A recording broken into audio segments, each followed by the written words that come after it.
Today we're taking a look at a product sent to the channel by CVLIFE. This is one of their 1:6 optics. When you open the package, here's what you're going to see. This is your instruction manual. And there are a few useful things inside the manual, especially if you're not familiar with low power variable optics, how to zero, and what those mechanisms are on the optic. This is going to tell you all about it, as well as some of the pertinent information for zeroing, such as what your click values are. Put that aside. Underneath that was a lens cleaning cloth here, scope cleaning cloth. And inside, there are a few things. Here's some of your tools, a magnification throw lever, which we'll take out and take a look at, and a couple of batteries, which is really nice. You get two with this package, as well as the optic itself, which I'll go ahead and take out of the package. First up, I'll attach the little magnification assist here, or throw lever. It's got a nice grippy texture to it, and it's going to sit in between 2 and 3, as you can see here, and it's just going to give you a little extra power. It sits in between the 2 and 3 marking on the optic. Just threads in. You could put a little blue Loctite on that if you really felt you needed to. It is removable if you do not. Next, getting it ready for the range, I'm going to go ahead and throw in one of these 2032 batteries, and on the side here's your Illumination, and the exterior does have a coin slot on it. If you needed to take that off, if it was too firm, you could use a coin, but mine is just finger tight. Has good texture, it's easy to take off, and the flat side, not the rounded side, the flat side is exterior, the rounded side goes into the battery port. I'm going to find the threads. There it is.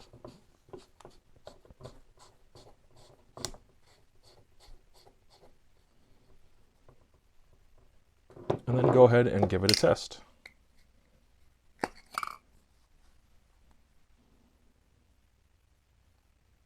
As you can see, my optic came in these 30mm mounts. These are called cantilever mounts, and so it is a single piece, which makes it really nice for adding it to some sort of flat top Picatinny style device. And it's going to have underneath 2 Picatinny slots, so these need to be able to fit in your Picatinny or possibly Weaver slots, and they're going to work with ARs and other flat top style rifles.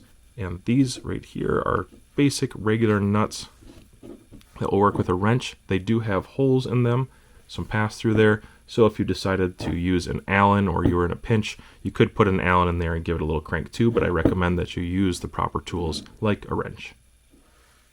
One thing I should mention is that CVLIFE actually does sell independently 30mm mounts like this. This cantilever mount is something that you could go on Amazon as well and purchase, and you see that this one has a fairly robust system here. This is going to work really well with Picatinny. It's going to lock right in, and there's enough material there. It's going to help you retain your zero. This isn't going to slide around, and then it also has Starbit or Torx hardware in here, multiple engagements that are going to fit in those Picatinny slots, and it's actually quite an intelligent design that they've come up with. The housing for the Picatinny is actually where the tightening is happening, the ratcheting down through the Torx there. So it's a nice design. It's a good height for most AR platform optics, whether it's 223, 308, or some of your 9mm variants you're seeing nowadays. This is a good height overall for that, and it seems like a decent pair of rings. Now, just because I know not everybody has mounted a scope before, I'm going to go through a little bit of a practice process for you.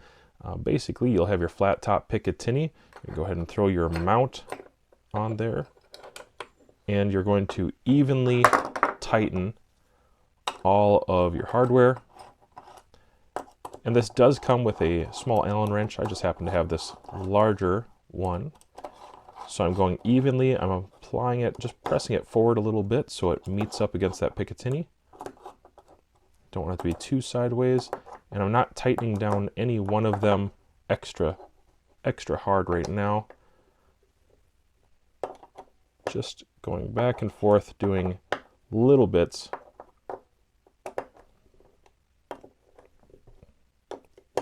And now I can go ahead and give it a crank like that. I'm going to set my optic in.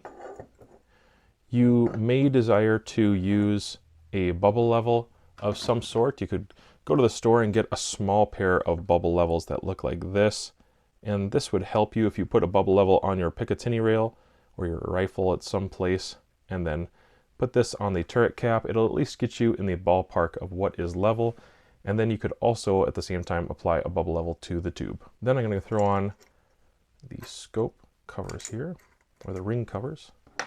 With the tops, again, you don't want to just completely tighten it down all the way tight on one side or be uneven. You want to kind of bounce around, doing a little bit of application. So I'm just getting them close. I can still move the optic if I really want to. Just getting them close. And after they're all very similar, then I'm going to go back and start doing just incremental, a little twist here, a little twist on the same one.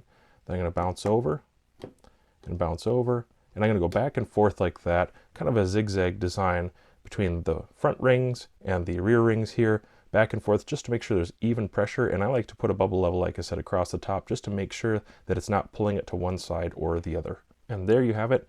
If this were mounted on your rifle, you could now take it to the range and go set your 0. Let's take a look at those turrets. These turrets are half MOA clicks.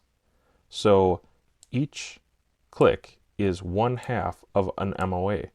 An MOA at 100 yards would be roughly like 1.047 inches. And so each click is half of an MOA. That's your adjustment. If you're going to dial for extended ranges and targets at extended ranges, then that's the units of measurement that you're going to need to be thinking in. This reticle does have some holdover features in there that are ballistically, ballistic compensators or problem solvers. You could use that with the 223 or 308 type or 5.56 type calibers, and it would be pretty close. I'm going to show you that you can use this, in fact, on other rifles, especially if you're going to use these exposed turrets. The turrets themselves actually have a rather tactile feel. They don't feel too bad at all. They sound pretty good. They are not the crunchy style. They're a little bit more of the mushy style, but they do lock. They're a locking turret. That's for windage and elevation both. And the elevation turret for those half MOA clicks, it does line up pretty nicely right on those numbers.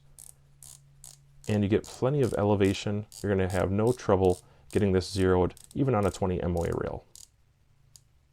I do like the way they did illumination on this optic, especially because it's an LPVO, and typically you don't need a Christmas tree lit up or those holdovers lit up. Usually, if you're running this for nighttime shoots, critters, that kind of thing, or self-defense, you would just need the center dot illuminated and bright enough to compensate for how bright your light would be. And I think this does a good job of it. It's a larger size center dot, and it's easy to put it on things and see it and pick it up with a 1:6 power second focal plane. This is a good way to set it up.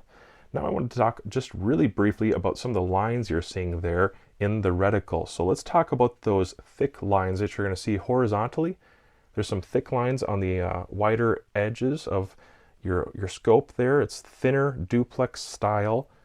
Then it comes up to a center dot in the reticle, but the thicker lines there that you're seeing, the big black bold lines, those are 1.5 MOA thick, and that goes for the bottom vertical line as well. That thick line is going to be 1.5 MOA thick.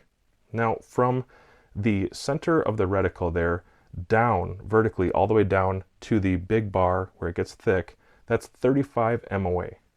Now I'm going to give you the drop values there in MOA, what you could calculate these out to and find out if that's going to match with your data for your ballistics and your particular rifle. You should always go out and check your 0 and then check the holdovers just to make sure it lines up. But this is how it is advertised from CVLIFE. The first drop value there is going to be 2.4 MOA.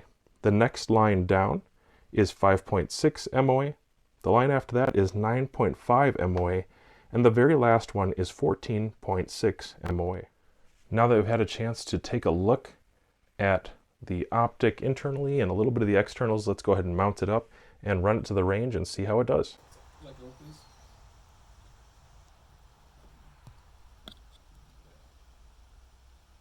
Okay. You ready? Pull it back more. Ready? That was loud. Yeah. How was that? I like it. Yeah. But I didn't really get to aim it. Okay. That's fine. It was just your first shot. We'll try again. Can you go now? Sorry? Can you go now? Oh, yeah. Can I go now? On the paper? Yeah. Yeah. You want to shoot now? Yeah. Yeah. Let's have you do it. When you're ready to slip the scales, as it's called, or set the zero, all you need is a coin or a standard slotted screwdriver. And I'm going to twist these out.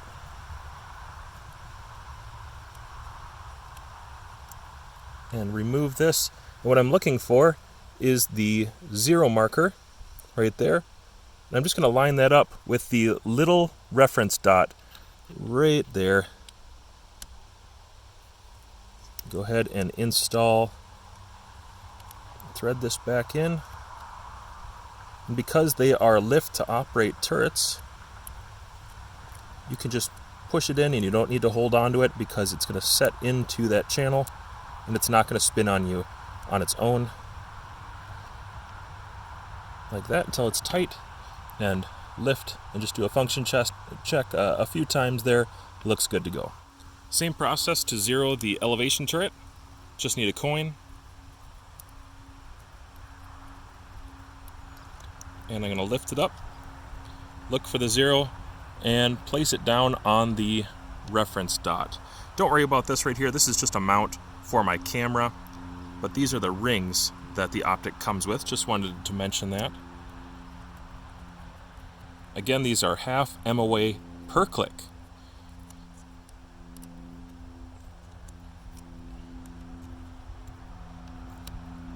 All the way down, and just do a quick function check.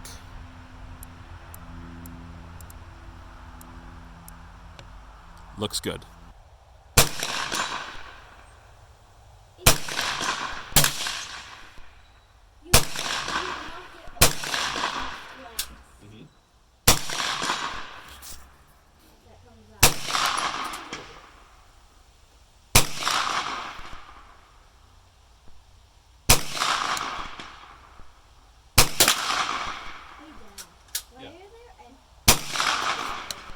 Sorry, I can't hear you. What? Why are there tires over there? Stop the bullets. But on the right side, there's some steel forward and down. What can do that part?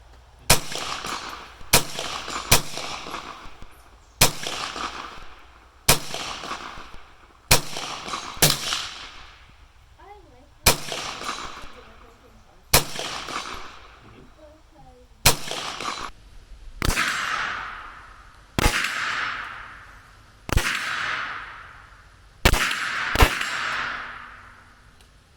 Talking through some of the features. First thing I want to say is don't mind this right here. This is just for my camera mount so I can record the reticle when I'm shooting. The Optic does come with scope covers. As you can see here, this device right here is for focusing your reticle. And so this is a correction for the sharpness of the reticle, but not the target and not your overall image. So this right here is only a diopter, and it is a correction for the reticle to make it sharp. So the way that you're going to focus something like this is by looking at a blank wall or a blue sky, something without features, and just take a peek at it and then take your eye out of the box as you make a small adjustment and then peek again. The reason being, you don't want your eye muscles to compensate for the lack of clarity in the image. You want the mechanical device to do it for you, changing the distance of your reticle to your eye. That's what this is doing right here. I'm going to go ahead and put that scope cap cover back on there. Here's your mag ring. The mag ring is, I would say, a reasonable tension and tightness.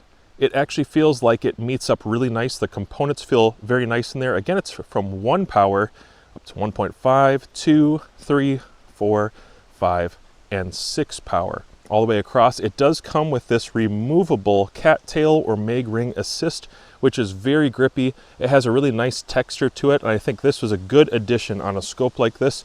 But if that gets in the way, or you just don't want that hanging off there, there's already a bit of a pyramid and a design here. This will give you a nub to hold on to, or just the texture of the scope itself around the ring. Overall, I would say it's a medium force to move it from 1 to 6 power, just like that. The turrets themselves are a half MOA click value, and so you see that there's a 0 on the 0 indicator line, and so every click is half of an MOA. An example of an MOA would be if I were to take it at 25 yards, half would be half of a 1/4 inch. If I was at 100 yards, half of an MOA would be a 1/2 inch at 100 yards. And MOA changes with the distance. And so when it says half MOA adjustments, if you wanted to use this, remember first of all that your reticle needs to be on full power. The reticle itself is built to be used on the full magnification because it's a second focal plane. That's an important part of it. It's not going to line up or be consistent. And then when you're using the actual dial, if you decide, even though this doesn't have a 0 stop, if you decide to use this for dialing out to extended distances or to get a more precise shot on the target, remember these are half MOA clicks. I'm going to say that they're relatively tactile. There's not a huge amount of backlash, but there's some right there. And it doesn't feel like it's actually grinding the turret when I do that. It's just a little bit of slop in the head itself, but not too bad. And so when I actuate the turret, I get a nice audible click. It does feel relatively clicky. And there's plenty of internal travel for corrections. I'll go ahead and let you listen.